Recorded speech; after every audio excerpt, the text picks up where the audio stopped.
Uh, the world is far from perfect. We all know this. No one really needs to be reminded, but it's just especially now, and you know, if any of you are watching this, during or post the year 2020, you know why it's important to stay positive now more than ever.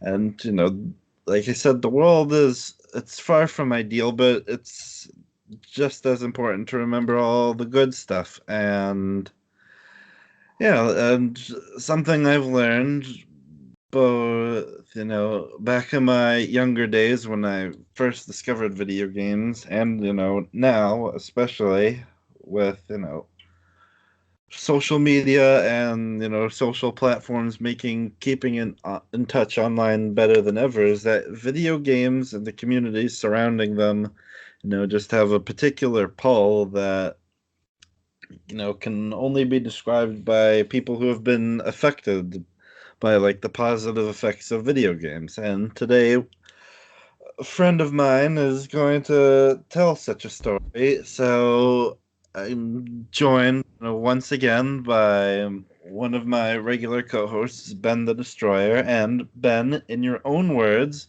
why do you like video? Why do you love video games? Boy, is that $1 million question. Um, I want to preface this by saying I know that it has been a very long time since I appeared on this show, so I want to apologize for those of you wondering where I've been. And I'm sure there are plenty of you, all negative 12, who are wondering just who I am and what I've been up to. And, well, Tyler's not wrong about how this year in particular has been hard for a lot of people in many different ways. A lot of industries have fallen on hard times, some of them much more than others, but I'm sure many of you have noticed that one of them in particular has actually seen a bit of a boost, and that would be the video game industry. After all, with everyone cooped up in their homes, working off their computer screens, it makes sense that they'd want a little bit of escapism and, in my case, a bit of positive reinforcement that, sometimes you actually do have control over your actions in more ways than one, and that through hard work and dedication, you can legitimately succeed, especially in unforeseen circumstances. Probably the best example of this I could think of, well, I know for a lot of you this is a few years old, but for me, this was new. I'm late to the party. Was with The Legend of Zelda Breath of the Wild. There was one of the puzzle rooms, the shrines in particular, that caught me completely off guard. It's fairly notorious for this. It was a little place off the side of the map called Eventide Island. I wasn't planning on it. I was just searching for a random piece of treasure related to another quest. Then all of a sudden, boom, I'm stranded on this island, and an ominous voice says, "You gotta find these orbs and drop them off at these spots, and also I'm gonna strip you naked." That's right. Even though I had a lot of weapons, shields, and bows to spare, I had to start from the very beginning with nothing but my wits, ingenuity, and a literal tree branch.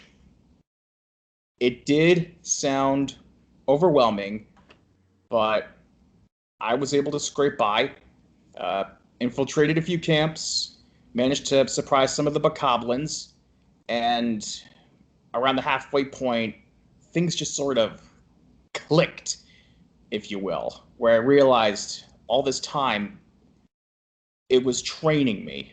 The game was. And it was basically saying, hey, you got yourself into this, you could get it out. And you can imagine my shock when I discovered that one of those orbs happened to be attached to the necklace of a full blown Cyclops. So, yeah, bit of a existential pants crapping terror, not gonna lie. Thankfully, it paid off. And by that, I mean I was able to trap him between a couple of rocks and pelt him with bombs for 20 minutes. But hey, it wasn't cheating. I was able to solve the problem on my own terms. And that was just one of those many moments in that game, especially where you learn that it does take both persistence and a willingness to adapt to new unforeseen circumstances, which I'm sure a lot of people are doing now, like me, who've had to work remotely despite having never done it in their lives. That if you could do that, if you can try as it is to say, adapt and overcome, making the best out of situations, you'll be able to come out ahead, even if some of the hurdles can feel a bit arbitrary and divisive. I said I wasn't going to bring up weapon degradation. I know that's been a dead horse, but that was just something else I came to terms with. And without wishing to kick a cuckoo's nest, I turned out all the better for it. All right. And there you have it.